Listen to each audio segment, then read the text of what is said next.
반갑습니다. 날개달기 중2 통합 국어 과정에 오신 여러분들 환영합니다. 저는 김기주 선생님입니다. 자, 오늘은 여러분들과 함께요. 시의 표현 기법에 대해서 공부해 보도록 하겠습니다. 시의 표현 기법이요. 자, 이러한 시의 표현 기법의 한 대표적인 5가지 정도를 좀 정리해 보려고 하는데요. 그 첫 번째가 비유, 두 번째 상징, 세 번째 반어, 네 번째 역설, 다섯 번째 감정이입법.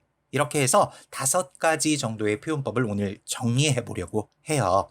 오, 선생님, 오늘 시의 표현 기법에 대해서 공부한다고요? 그래.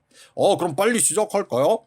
그래. 자, 첫 번째가 바로 시의 표현 기법의 비유 되겠습니다. 오, 비유요? 비유란 표현하려는 사물이나 관념을 표현하려는 사물이나 관념, 원관념이라 하지.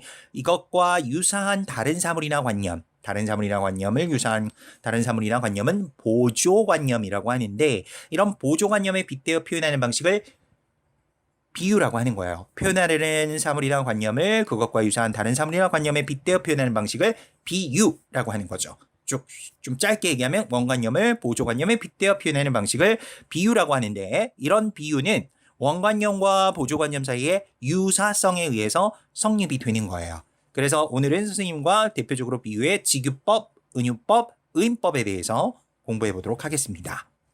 자, 오, 선생님, 근데 잠깐만요. 원관념과 보조관념 사이의 유사성에 의해서 성립한다. 그러면 이것도 이해가 되나요? 어떤 예지? 궁금이는 BTS의 지인이다. 와와와와와와. 에? 뭐 유사성이 있다면 그렇게 얘기할 수 있겠지? 아니, 왜 선생님 말끝이 그려주세요. 제가 안 닮았나요? 그렇다고 해줄게. 그렇다고 해주다니요. 자, 이제 그만하고, 자, 이제 계속 이어가자꾸나. 자, 직유법은 비유법에는 직유법, 은유법, 의인법이 있다고 했는데, 직유법은 뭐뭐처럼, 뭐뭐 같이, 듯이 등의 연결어를 사용하여 원관념과 보조관념을 직접적으로 연관지어 나타내는 것이야. 예를 들자면 뭐 방금 얘기했던 걸 선생님이 또 예를 들면 궁금이는 BTS의 진과 같다. 아니면 진과 같은 궁금이라고 할 때 뭐뭐 같은 이런 말이 들어갔다면 이런 것들이 바로 직유법이라고 할 수 있는 거지. 뭐 예를 들면 꼬불꼬불한 뱀과 같은 논길이라고 해볼게. 그러면 뭐 꼬불꼬불한 뱀과 같은 논길. 자, 논길을 꼬불꼬불한 뱀에 비유했지. 이런 것도 뭐뭐 같은 그랬으니까 직유법에 해당하지. 이 위에도 뭐뭐처럼이나 뭐뭐 듯이 이런 말들이 들어가도 직유법이라고 할 수 있는 거란다. 오, 그렇군요. 그럼 이건 표지를 외워야겠네요. 직유법은 뭐뭐처럼, 뭐뭐같이, 뭐뭐듯이 등의 연결어를 사용해서 원관념과 보조관념을 직접적으로 연관짓는 것이다. 이러면 되는 거죠? 그렇지. 정확히 잘 기억했구나.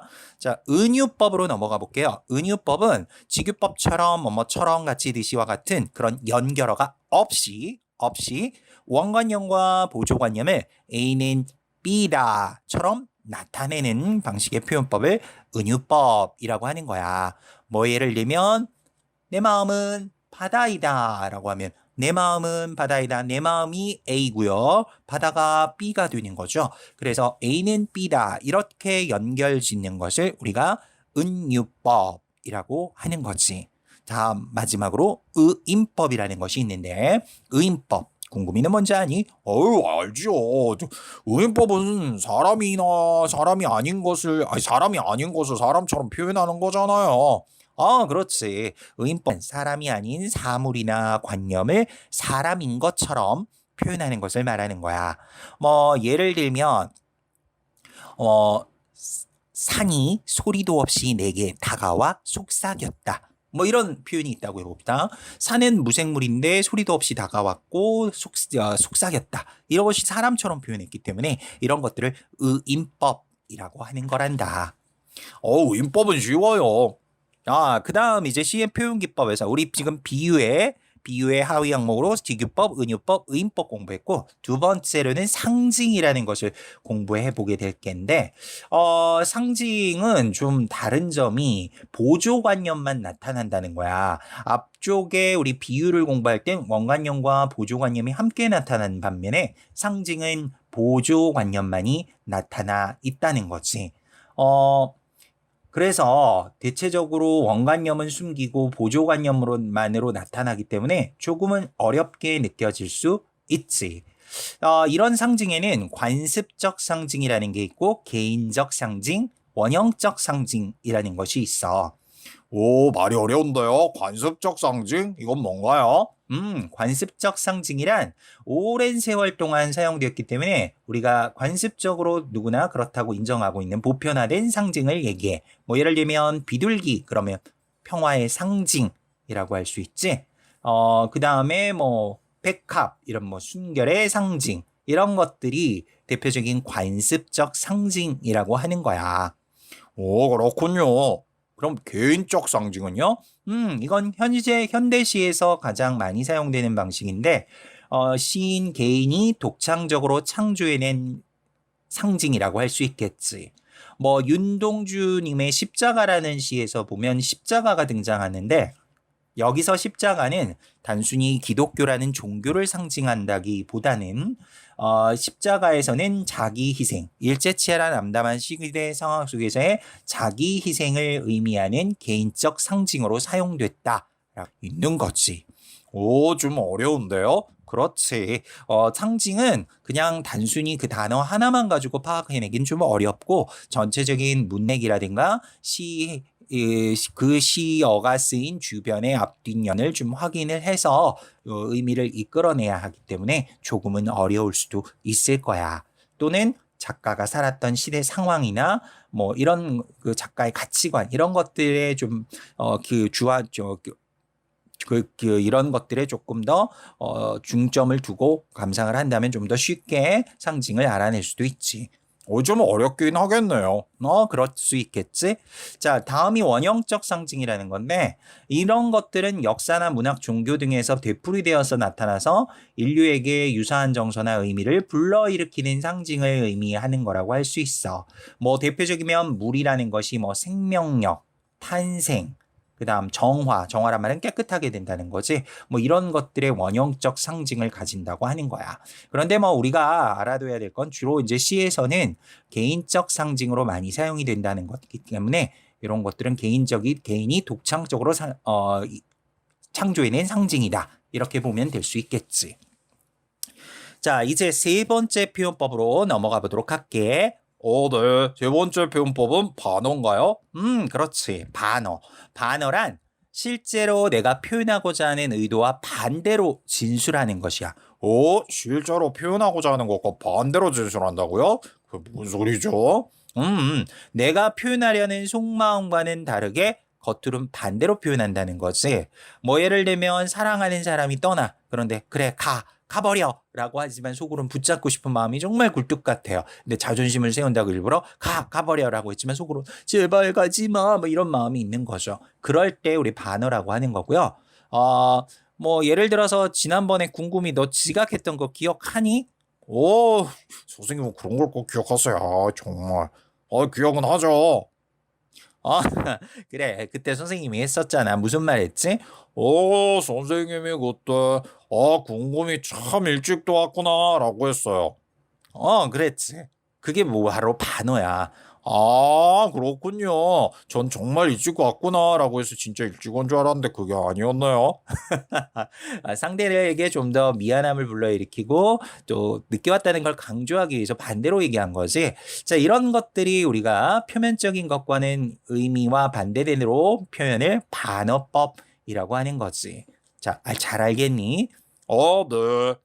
다음은 네 번째로 역설법이라는 거야. 역설은 표면상으로는 모순된 표현이지만 잘 생각해 보면 그 속에 나름대로 진실된 의미를 담고 있는 표현을 말하는 거지. 말이 좀 어려울 수 있지. 네, 어려워요. 좀 예를 들어 설명해 주시면 좋겠는데요. 그래. 뭐 예를 들면 우리가 한용우님의 님의 침묵이라는 그 작품에서 보면 님은 같지만 나는 님을 보내지 아니하였습니다. 라는 그런 표현이 나오게 돼. 여기서 님은 같지만 나는 님을 보내지 아니하였습니다. 말이 된다고 생각하니? 말이 안 되죠. 아니, 이미 갔다고 해놓고는 지금 님을 보내지 아니했다. 뭔가 의미상으로 막 앞뒤가 안 맞잖아요.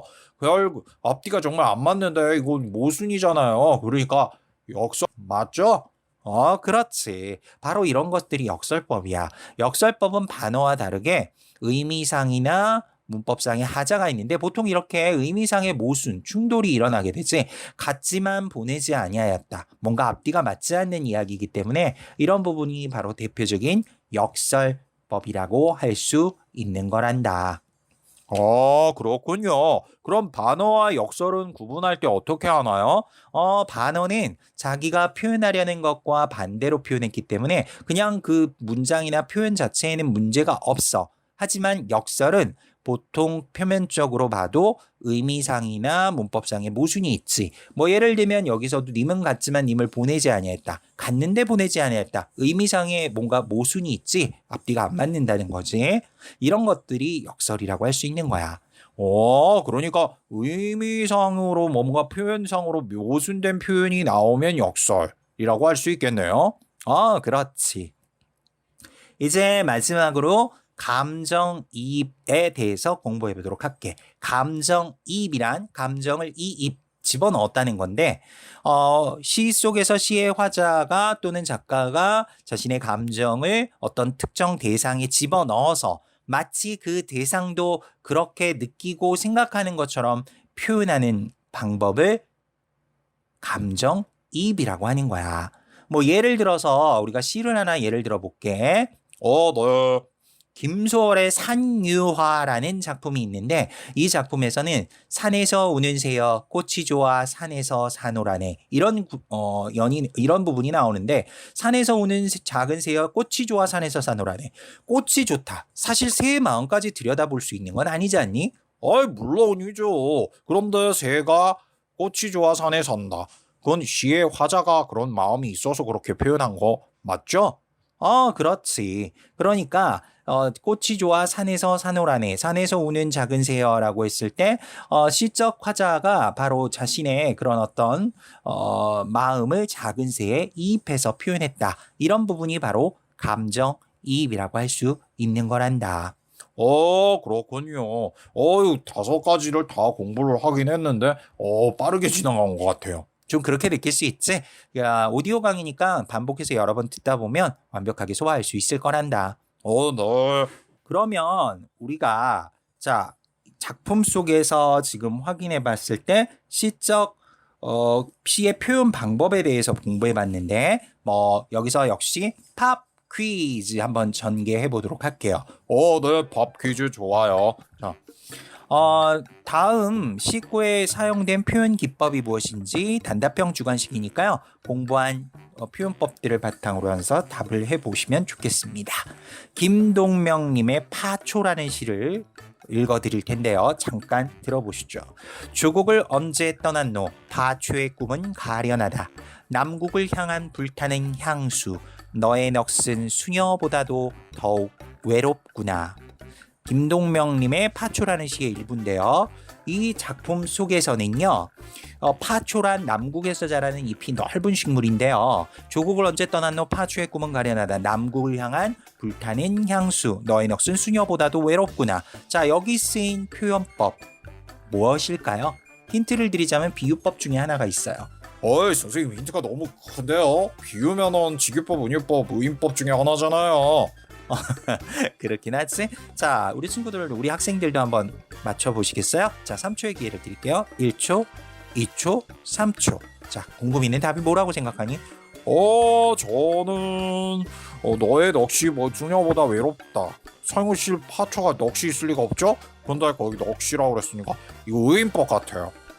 그렇지. 의인법이 사용됐다라고 할 수 있는 거란다.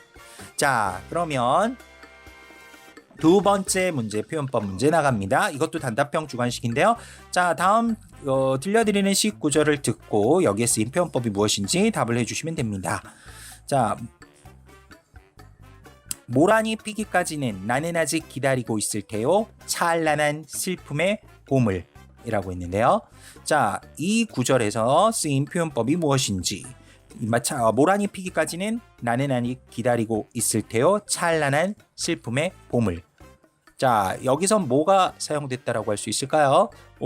궁금이는 생각하기를 찬란한 슬픔의 봄이라고 했으니까 찬란한 것과 슬픔은 우울한 건데 보통 찬란하다 앞뒤가 안 맞는데요. 뭔가 의미상의 모순이 있어서 이거 역설법이요. 아, 그렇죠. 역설법이 사용되었다라고 할 수 있겠습니다. 자, 여기까지 해서 팝 퀴즈까지 정리해봤고요.